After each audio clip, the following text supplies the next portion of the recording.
Hello प्रिय मित्रों, नमस्कार।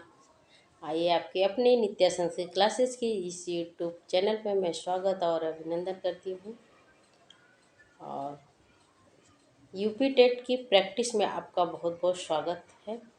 तो चलिए स्टार्ट करते हैं। प्रश्न है, और ये प्रश्न यूपी टेट, सी टेट और एमपी एस टेट, किसी भी अगर टेट की तैयारी कर रहे हैं तो उसमें आपको बहुत ही लाभदायक होगा। तो चलिए देखते हैं। सबसे पहला हमारा प्रश्न पूछा जा रहा है, शिशु मोदकाय रोदती। शिशु मोदकाय रोदती अर्थात शिशु जो है, बालक जो है, मोदकाय लड्डू के लिए रोदती रोता है। उसका ये कारक से प्रश्न पूछा जा रहा है, उसका कौन सा ऑप्शन सही होगा।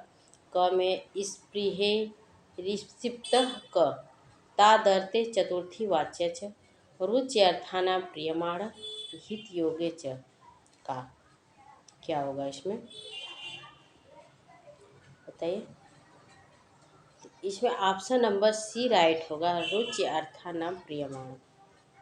था रुचि के अर्थ में, जाने के अर्थ में, इच्छा प्रकट करने की अर्थ में चतुर्थी विभक्ति का प्रयोग होगा।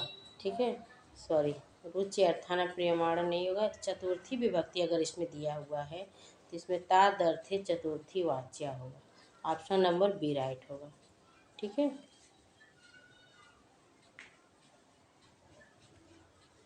चलिए अगले प्रश्न में चलते हैं। अगला हमारा प्रश्न पूछा जा रहा है, ऊष्म वर्णों का बोधक प्रत्याहार है। ऊष्म वर्ण पूछा जा रहा है, प्रत्याहार से प्रश्न हमारे जो व्याख्या के साथ हमने पढ़ा है। तो बताइए, ऊष्म वर्णों का बोधक प्रत्याहार है, यड़ है कि सल है कि हस है कि जस है। बताइए कौन सा होगा इसमें। ऊष्म वर्णों का बोधक है तो यड़ के अंतर्गत आता है य, व, र और ल वर्ण आते हैं।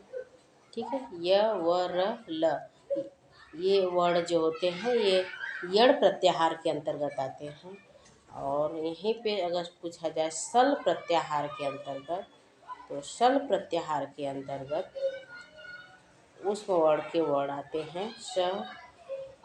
कौन से, तो ऊष्म वर्ण के अंतर्गत कौन कौन से वर्ण आते हैं। स, श, श और ह वर्ण आते हैं। ठीक है, तो ऊष्म वर्णों के बोधक जो बोधक प्रत्याहार है वो हैं, कौन सा है, सल। एक मिनट, ठीक है, चलिए अगले प्रत्याहार पे अगले प्रश्नों पे चलते हैं। अगला हमारा प्रश्न पूछा जा रहा है, दृश्य धातु से सत्र प्रत्यय करके निष्पन्न होगा।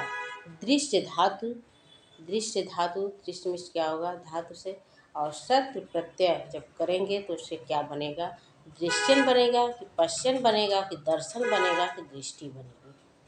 तो दृश्य मिस क्या होता है, देखना। दृश्य मिस होता है देखना। ठीक है, तो पूछा जा रहा है कि इसमें क्या होगा। तो दृश्य नहीं होता है, कट करें, दर्शन भी नहीं होगा, दृष्टि भी नहीं होगा, इसलिए ऑप्शन नंबर हमारा बी राइट होगा, पश्यन होता है। ठीक है, ऑप्शन नंबर बी राइट है, पश्यन। ठीक है, मैं आशा कर रही हूँ कि आप लोगों को समझ में आ रहा होगा। अगला हमारा प्रश्न पूछा जा रहा है, मनोरथ में उदाहरण है किसका है।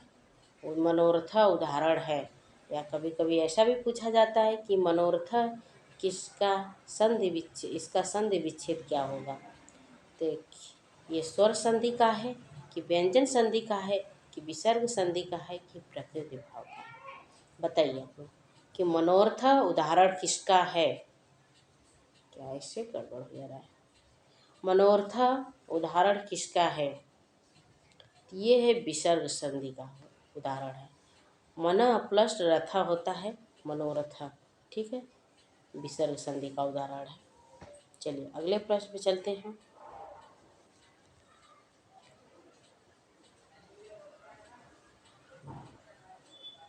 छ शब्द है, छ वर्ण दिया हुआ है, मिलकर बना है क और स से। क और छ वर्ण से कि च और छ वर्ण से कि च और स वर्ण से। पूछा जा रहा है कि छ वर्ण किससे मिलकर बना हुआ है, बताइए।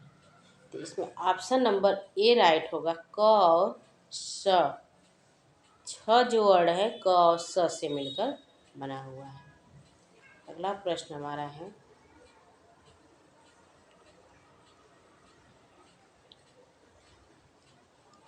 दा धातु किस गण की है। पूछा जा रहा है कि देखिए गण से भी प्रश्न बनते हैं। दा धातु किस गण की है, भवादि गण की है, अदादि गण की है, तनादि गण की है, कि ऑप्शन इधर है जुहोत्यादि गण की है। थोड़ा सा दिख नहीं रहा, मैं आप लोगों को पढ़ के बता रही हूँ कि जुहोत्यादि लिखा हुआ, जुहोत्यादि गण की है। इससे लिखा हुआ है जुहोत्यादि, जुहोत्यादि गण। बताइए बताइए किसका है। दा धातु किस गण की, भवादि गण, अदादि गण, तवादि गण की जुहोत्यादि गण। बताइए, बताने की कोशिश करिए आप लोग। तो ये ऑप्शन नंबर इसका डी राइट है, ये जुहोत्यादि गण की है। दा धातु जो है ये जुहोत्यादि गण की है।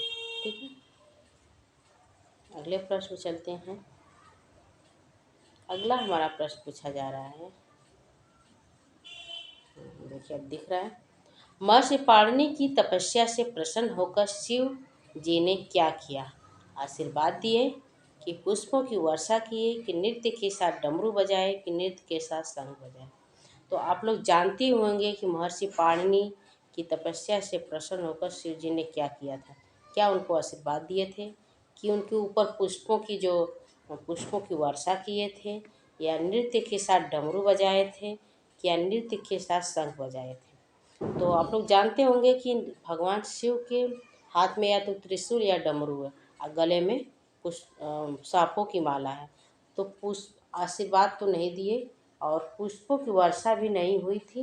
नृत्य के साथ डमरू बजाए, नृत्य के साथ शंख, तो वो शंख नहीं बजाते हैं, इसलिए ऑप्शन नंबर डी ऐसे ही कट गया।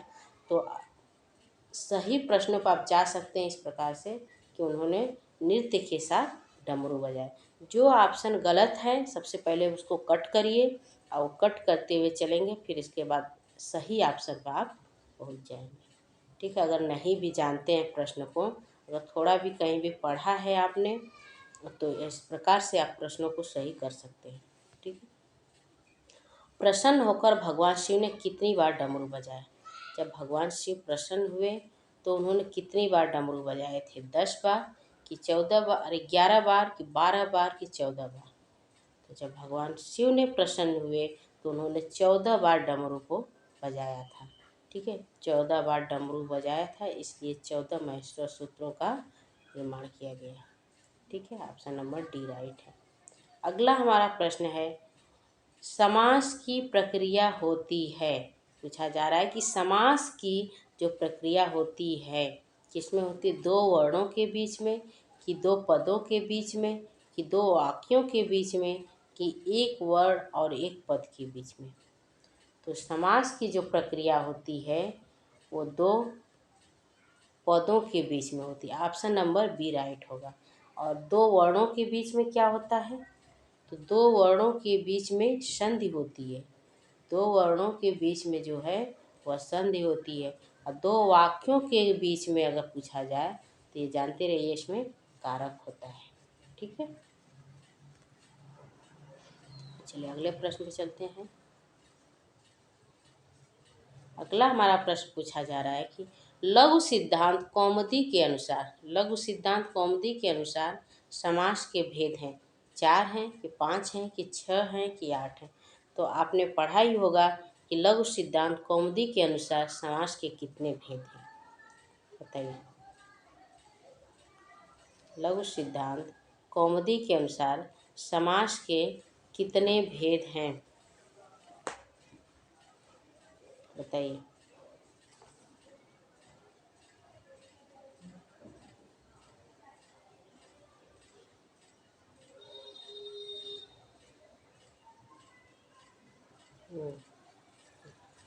एक मिनट। तो लघु सिद्धांत कौमुदी के अनुसार समास के जो भेद हैं वो 5 हैं।